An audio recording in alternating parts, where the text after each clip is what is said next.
कभी कभी जिंदगी हमें ऐसे मोड़ पर खड़ा कर देती है जहां एक ही फैसला पूरी कहानी बदल देता है।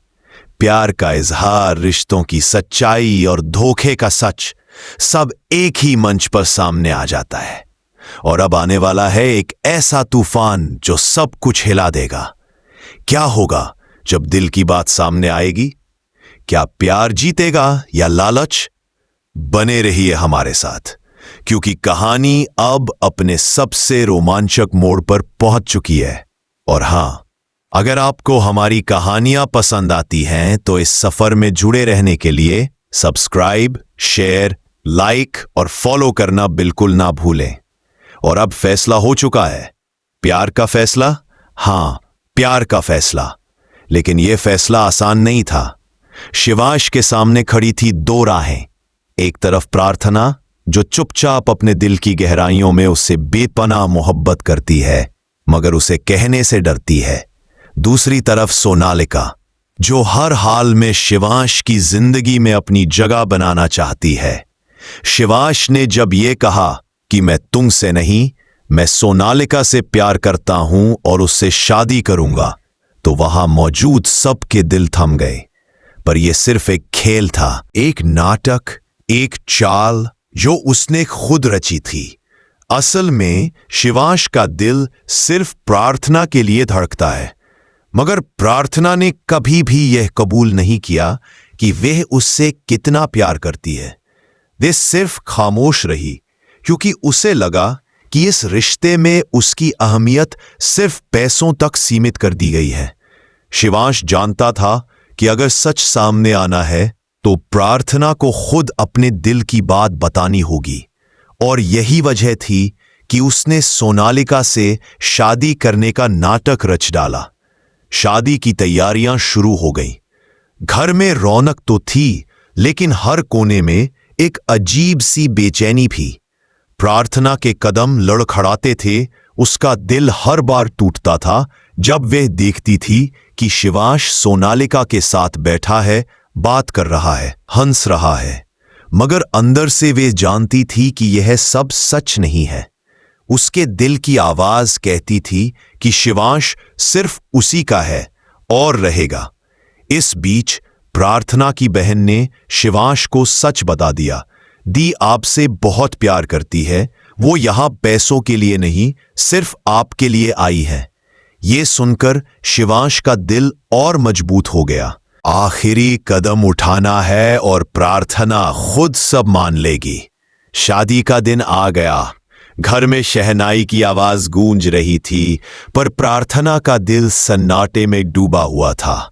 उसने ठान लिया था कि चाहे कुछ भी हो, वह इस शादी को रुकवाएगी, क्योंकि वह जानती थी कि सोनालिका के इरादे नेक नहीं है। असल में सोनालिका सिर्फ दौलत चाहती थी और शिवांश को अपने खेल में मोहरा बनाना चाहती थी। मंडप सज चुका था, आग जल चुकी थी, पंडित मंत्र पढ़ रहा था। शिवांश और सोनालिका के हाथों में वरमाला थी। सबकी निगाहें उन पर टिकी थी। सोनालिका के चेहरे पर एक विजयी मुस्कान थी। उसे लगा कि अब उसकी जीत पक्की है। लेकिन तभी प्रार्थना के दिल ने और चुप रहने से इनकार कर दिया। वह अचानक उठ खड़ी हुई। उसकी आंखों से आंसू बह रहे थे और उसकी आवाज कांप रही थी। उसने कहा, नहीं, यह शादी नहीं हो सकती, क्योंकि मैं शिवांश से प्यार करती हूं। पूरा घर सन्न रह गया। सबकी सांसें थम गईं। सोनालिका का चेहरा गुस्से और हैरानी से लाल हो गया, लेकिन शिवांश के होंठों पर एक हल्की मुस्कान आई। यही वह चाहता था, यही वह सुनना चाहता था। उसने वरमाला पढ़ी, नीचे रखी और प्रार्थना की ओर बढ़ा। सबके सामने उसने सिंदूर उठाया और प्रार्थना की मांग भर दी। सब कुछ पल भर में बदल गया। सोनालिका का सपना टूट गया और प्रार्थना की खामोशी आखिरकार टूट गई। लेकिन कहानी यही खत्म नहीं होती। असली तूफान तो अब उठने वाला था। सोनालिका और बुआ जी का चेहरा देखने लायक था। उनकी आंखों में गुस्सा, हार और बदले की आग साफ झलक रही थी। यह साफ था कि वो चुप बैठने वालों में से नहीं थी। अब सवाल यह है क्या प्रार्थना और शिवांश का यह मिलन लंबे समय तक चल पाएगा, या फिर बुआ जी और सोनालिका अपनी चालों से इनका सुख चैन छीन लेंगी? दोस्तों, आपको क्या लगता है, प्यार जीतेगा या नफरत? हमें कमेंट में जरूर बताएं। और अगर आपको यह कहानी रोमांचक लग रही है तो जुड़े रहिए हमारे साथ और हमारे चैनल को सब्सक्राइब, शेयर, लाइक और फॉलो करना मत भूलिए, क्योंकि आगे की कहानी और भी ज्यादा धमाकेदार होने वाली है। शादी का मंडप बिखर चुका था। रिश्तों की कसौटी पर अब हर चेहरा अपने असली रंग दिखाने वाला था। जहां एक तरफ प्रार्थना और शिवांश का मिलन हो चुका था, वहीं दूसरी तरफ सोनालिका और बुआ जी के सपनों का महल राख बनकर गिर चुका था। बुआ जी के चेहरे पर गुस्से की लकीरें साफ झलक रही थीं। उनकी आंखों में आग थी, जैसे वो कसम खा चुकी हो कि अब इस घर में चैन किसी को नहीं लेने देंगी। प्रार्थना, जो इतने समय तक चुप रही थी, अब अपने प्यार के इजहार के बाद एक नई हिम्मत पा चुकी थी। शिवांश का हाथ थामकर उसने अपने मन की सच्चाई सबके सामने रख दी थी।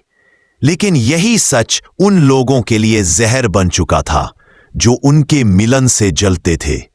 बुआ जी ने तिल मिलाकर कहा, यह सब एक धोखा है।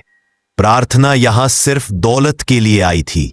आज उसने झूठी मोहब्बत का ढोंग रचकर शिवांश को फंसा लिया है। सोनालिका ने भी आंखों में आंसू और होठों पर झूठी करुणा का रंग चढ़ाकर बोला, मैंने हमेशा शिवांश को अपना माना और आज मेरे सामने ही मेरी दुनिया उजड़ गई।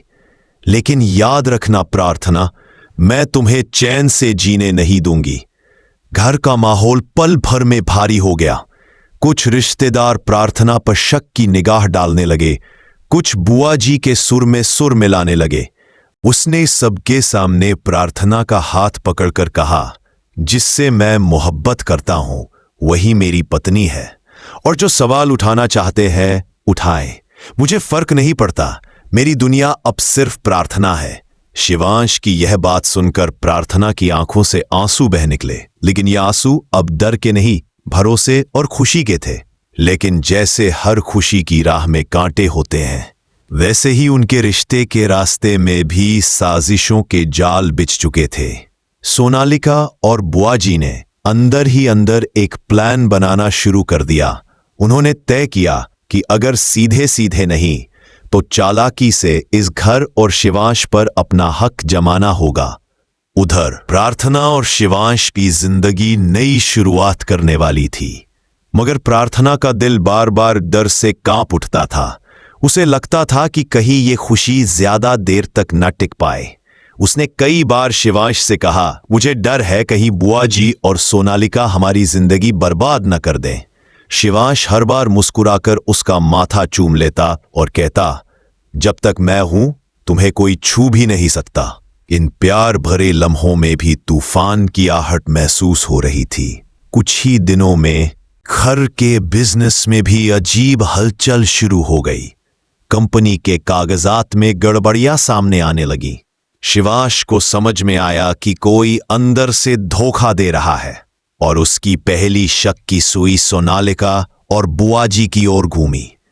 लेकिन सबूत के बिना वह कुछ कर नहीं सकता था। यहीं से कहानी और पेचीदा हो गई। सोनालिका ने चालाकी से प्रार्थना के खिलाफ घर के कुछ बड़े बुजुर्गों के कान भरने शुरू कर दिए। उसने कहा, देखा आप सबने, प्रार्थना ने कैसे नाटक करके खुद को इस घर की बहू बना लिया। ये सब पैसों का खेल है। धीरे धीरे घर के कुछ लोग प्रार्थना से दूरी बनाने लगे। प्रार्थना को एहसास हुआ कि यह लड़ाई सिर्फ उसके और शिवांश के दिल की नहीं है, बल्कि अब उसे पूरे घर का भरोसा जीतना होगा। उसी दौरान एक और मोड़ आया। शिवांश की तबीयत अचानक बिगड़ने लगी। डॉक्टरों ने कहा कि यह कोई मामूली बीमारी नहीं है, बल्कि किसी ने उसे धीरे धीरे जहर देना शुरू कर दिया है। यह सुनकर प्रार्थना का दिल दहल उठा। उसने तुरंत शिवांश का हाथ पकड़कर वादा किया, मैं तुम्हें कुछ नहीं होने दूंगी, चाहे मुझे अपनी जान क्यों न देनी पड़े। अब प्रार्थना का मकसद साफ था। उसे अपने प्यार को बचाना था और सच को उजागर करना था। वह हर पल चौकन्नी रहने लगी। उसने तय कर लिया था कि चाहे कितनी भी मुश्किल क्यों ना आए, वह शिवांश को बचा कर रहेगी। दोस्तों, आपको क्या लगता है, शिवांश की बीमारी के पीछे किसका हाथ है? क्या यह सोनालिका की चाल है या बुआ जी की? अपने विचार हमें जरूर बताएं। और अगर आपको यह कहानी रोचक लग रही है तो जुड़े रहिए हमारे साथ और हमारे चैनल को सब्सक्राइब, शेयर, लाइक और फॉलो जरूर करें, क्योंकि आगे की कहानी में सच्चाई धीरे धीरे सामने आने वाली है। और जब सच उजागर होगा तब हंगामा ऐसा होगा कि सबकी सांसें थम जाएंगी।